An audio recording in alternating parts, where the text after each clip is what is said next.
Bismillahirrahmanirrahim. Assalamualaikum warahmatullahi wabarakatuh. Selamat siang teman-teman. Semoga kita semua diberikan kesehatan oleh Allah Subhanahu wa taala untuk mengikuti perkuliahan pada siang hari ini. Sebelumnya perkenalkan kami dari kelompok 1 dengan beranggota yang pertama Saldi Wahidin dengan NIM 1520121. Yang kedua saya sendiri Sataria Ufnia dengan NIM 1520122. Dan yang ketiga Samsudin Sili dengan NIM 1520123. Pada pertemuan kali ini kami akan mempresentasikan hasil tugas kelompok kami dengan judul Asas-asas Hukum Pidana. Langsung saja kita mulai presentasinya. Yang pertama, asas-asas hukum pidana. Di dalam materi terdapat beberapa subbab antara lain: yang pertama, asas hukum pidana menurut waktu. Yang kedua, asas hukum pidana menurut tempat. Ketiga, pengertian locus delicti. Dan keempat, pengertian tempus delicti. Yang pertama, asas hukum pidana menurut waktu. Asas ini dibagi menjadi 5. Yang pertama, asas legalitas berbunyi: tiada suatu perbuatan dapat dipidana kecuali atas kekuatan aturan pidana dalam perundang-undangan yang ada sebelum perbuatan dilakukan. Yang kedua, konsekuensi asas legalitas formil berbunyi: perbuatan seseorang yang tidak tercantum dalam undang-undang sebagai tindak pidana juga tidak dapat ada larangan analogi untuk membuat suatu perbuatan menjadi tindak pidana. Peraturan perundang-undangan itu ada sebelum terjadinya tindak pidana.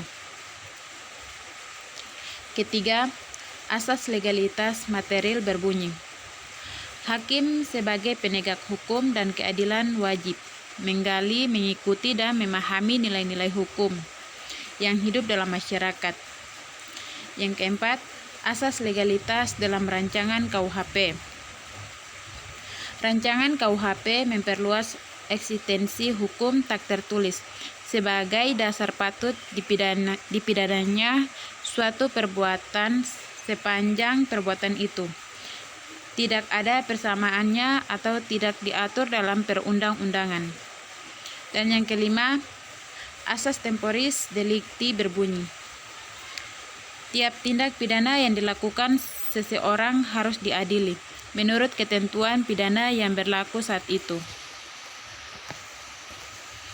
Yang berikut, asas hukum pidana menurut tempat. Asas ini dibagi menjadi 3. Yang pertama, asas teritorial atau asas wilayah. Asas teritorial ini mengajarkan bahwa hukum pidana suatu negara berlaku di negara itu sendiri. Yang kedua, asas personalitas atau asas nasionalitas aktif.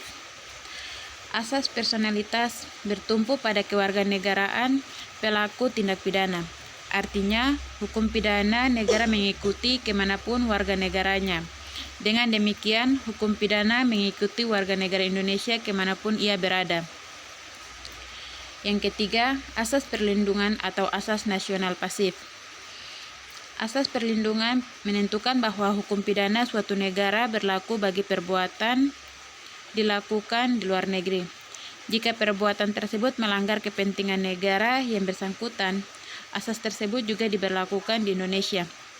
Sehingga hukum pidana Indonesia berlaku bagi tindak pidana yang menyerang kepentingan hukum negara Indonesia, baik yang dilakukan maupun bukan yang dilakukan. Pengertian locus delicti. Locus delicti berasal dari 2 kata, yakni locus yang artinya lokasi atau tempat, sedangkan delicti yang artinya detik atau tindak pidana. Jadi, locus delicti berarti tempat terjadinya tindak pidana. Yang berikut pengertian tempus delicti. Tempus delicti berasal dari tempus yang artinya tempo atau waktu, dan delicti yang artinya tindak pidana. Jadi, Tempus delicti berarti waktu terjadinya tindak pidana. Sekian dari kami. Wassalamualaikum warahmatullahi wabarakatuh.